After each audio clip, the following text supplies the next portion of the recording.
Sarkozy-Kadhafi ou des liaisons dangereuses. Mise en examen de Nicolas Sarkozy dans le dossier libyen. L'homme d'affaires Alexandre Djouri a été arrêté à Londres. Il est soupçonné d'avoir joué un rôle clé dans le financement libyen supposé de la campagne présidentielle de Nicolas Sarkozy en 2007. Le français Alexandre Djouri interpellé dans le cadre de l'enquête sur un possible financement libyen. La garde républicaine accueille Mouammar Kadhafi au palais de l'Élysée. Commanditaire d'actes terroristes, a désormais droit aux honneurs de la République.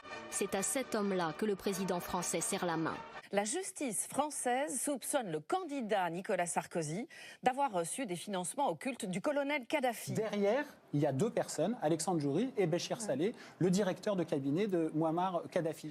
Tout d'abord, il faut que Sarkozy rende l'argent qu'il a accepté de la Libye pour financer sa campagne électorale. Bonjour à tous et bienvenue dans cette toute nouvelle vidéo. Aujourd'hui, nous partons visiter un lieu très connu dans le monde de l'urbex, la Villa Nabila. Et si vous vous demandez d'où lui vient ce nom et quelle est son histoire, vous êtes sur la bonne vidéo. Entre trafic, corruption, armes ou encore politique, vous n'êtes pas au bout de vos surprises. Tout commence en 1990 quand cette villa plutôt atypique appartenait à un marchand d'armes saoudien nommé Adnan Khashoggi, considéré à l'époque comme l'un des hommes les plus riches du monde, et à sa fille mannequin Nabila qui y habitait, d'où le nom donné à cet urbex. C'est en 1998 que cette villa change une première fois de propriétaire en se vendant 762 000 € à un autre trafiquant d'armes, Alexandre Djouri, homme d'affaires franco-algérien proche de Nicolas Sarkozy. Il va même en rester le réel propriétaire malgré de nombreuses ventes conclues avec diverses sociétés offshore. C'est d'ailleurs au fil de ces ventes que son prix ne cessera d'augmenter jusqu'à être véritablement revendu en 2019 pour une somme exorbitante de 10 millions d'euros à un fonds souverain libyen dirigé à l'époque par Béchir Saleh. Une telle somme ne peut ni se justifier par la hausse de l'immobilier, ni par de possibles investissements ou travaux que Alexandre Djouri aurait pu faire, puisqu'il l'a lui-même laissé à l'abandon. Il semble même que cette villa aurait échappé à toute taxation. Ce lieu cacherait-il des transactions secrètes, comme le financement de la campagne de Nicolas Sarkozy? C'est ce que Kadhafi, dictateur libyen et ancien proche de Sarkozy, aurait menacé de révéler quand celui-ci aurait pris la tête de la coalition qui devait conduire à sa mort. Voilà, maintenant vous connaissez toute l'histoire de ce lieu, je vous laisse avec la vidéo.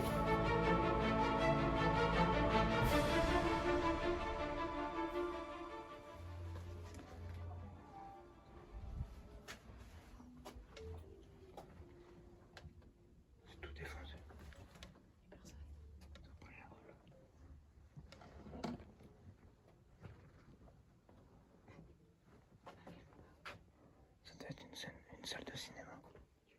Oh ouais, regarde comment c'est fait. Il devait y avoir un écran peut-être. Ouais, je pense que c'était une genre de scène, tu sais, puis ils faisaient peut-être des spectacles privés. Et il y avait un mini-bar. Ouais, non mais ça ressemble bien à un petit note. Ouais. Là, il y a une porte un peu flippante, on peut aller voir ce qu'il y a. Ben, c'est derrière pour régler le son. Puis là, ils devaient projeter les images.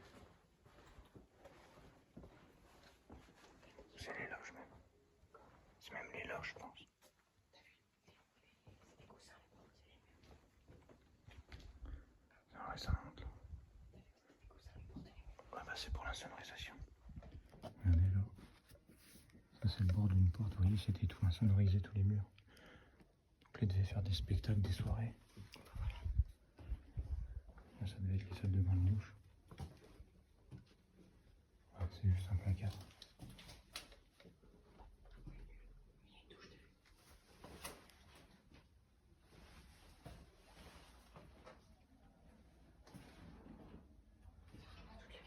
C'est les cuisines. Ça devait être pour amener des plats, tu sais. T'as mal à la porte. C'est du costaud.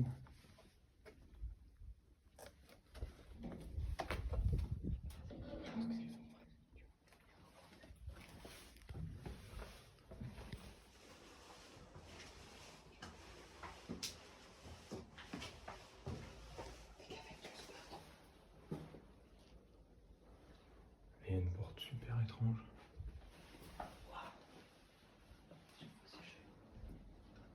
On est au niveau de la piscine.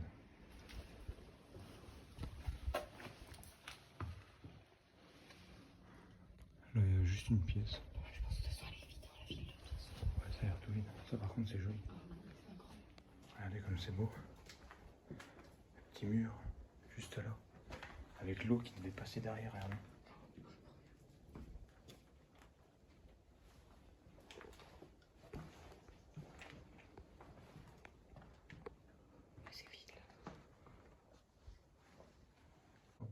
pense que c'était une chambre d'enfant, vu les dessins. Waouh, il y a une salle de bain là. Viens voir. Elle est super belle. Ah ouais. C'est en marbre encore. Petit miroir juste là. Je sais pas. Est-ce que tout est enlevé? Je crois que ça a été volé. C'est joli. T'imagines la belle vitrine incroyable. Non, c'est la Ah ouais. C'est immense. Regardez, on voit la piscine juste ici.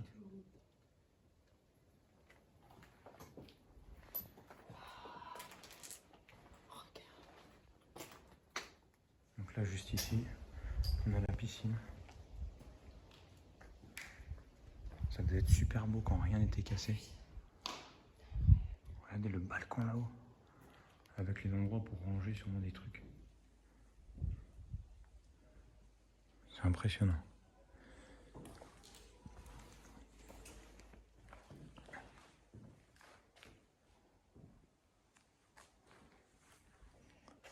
Ce salon, il est quand même exceptionnel. Regardez, il y a des fauteuils tout là. Et là, regardez, il y a d'autres fauteuils juste ici. Et là, il devait sûrement y avoir une télé. Fais gaffe au fil. Il devait sûrement y avoir une télé accrochée au mur, je pense. À moins que ça n'existait encore pas et que c'était juste une villa qui date de super longtemps. Cette pièce aussi, elle a l'air magnifique. Là, je pense que c'était un truc pour se préparer en vrai.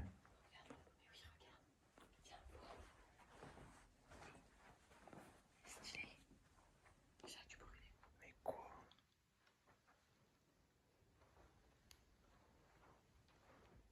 Il y a des miroirs de partout.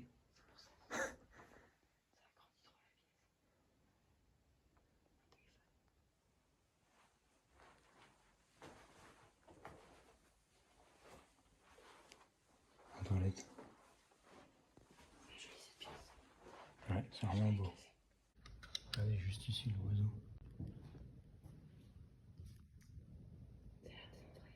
Ouais, ça a l'air d'être un vrai qui est mort là. On va monter vite fait à l'étage.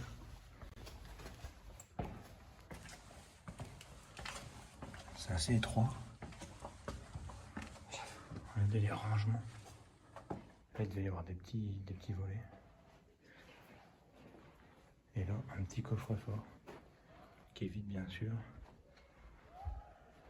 Voilà. Et là, vous voyez, c'est un espèce de canapé, je pense, mais qui a ras le sol. Et là, la barrière n'est pas très sécuritaire, elle m'arrive aux genoux.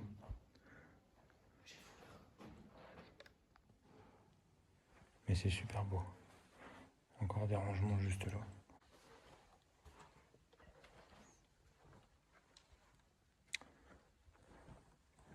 Ah bah voilà des chambres. Donc là, il y a clairement une grande chambre. Je pense que le lit était démonté. Ah non, ils étaient par terre comme ça en fait. C'est bizarre.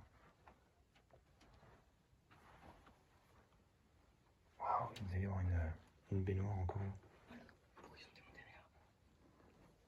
Sûrement que c'était du marbre ou ça. Bah non, parce qu'ils ont même... Bizarre, ça a tout été cassé. Là par contre, il y a une douche qui est nickel. Par contre, c'est tout petit. La douche là est nickel, elle est pas abîmée. Bon bah là, vous vous doutez, il devait y avoir une petite baignoire.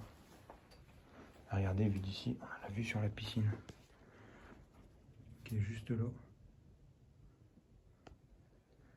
Qui a l'air assez profonde. Donc là, je pense que ce gros matelas, il devait être sur les deux là. Ok, c'est un dressing. Un grand dressing. Ah ouais, en bas, les barres, c'est pour les chaussures, non? Tous les tiroirs qu'il y a. Vraiment sympa.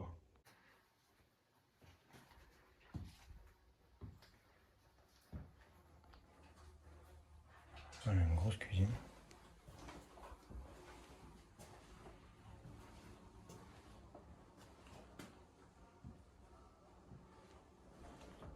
Tout là, c'est tout des cuisines.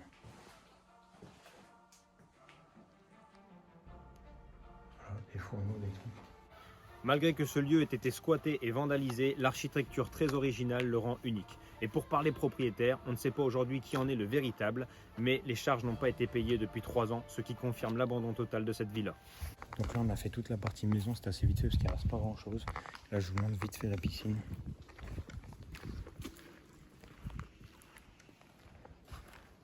C'est quand même grand. Oui c'est quand même grand. Il a l'air d'avoir un peu fond quand même. On n'a pas été là. Je crois pas. Ah, regarde. Il y a un grand miroir. Ça c'était une petite pièce dépendante. Il devait stocker du... Tu vois genre les parasols, les machins. Ici regardez, il y avait un petit barbecue en pierre. Et là le jardin, vous voyez là il y a un petit pont, il y a un ruisseau qui passe en dessous. On n'y voit pas parce que là c'est rempli de friches, mais avant ça devait être super joli. Regardez la villa. Quand elle était encore en bon état, ça devait être un lieu incroyable. Ouais, ça devait être magnifique. La vidéo touche à sa fin, j'espère qu'elle vous a plu. N'hésite pas à t'abonner, à liker, à marquer un commentaire si tu sais autre chose sur l'histoire de cette villa. On se retrouve bientôt pour une prochaine vidéo, un autre urbex. N'hésite pas à t'abonner aussi sur les réseaux sociaux. À bientôt.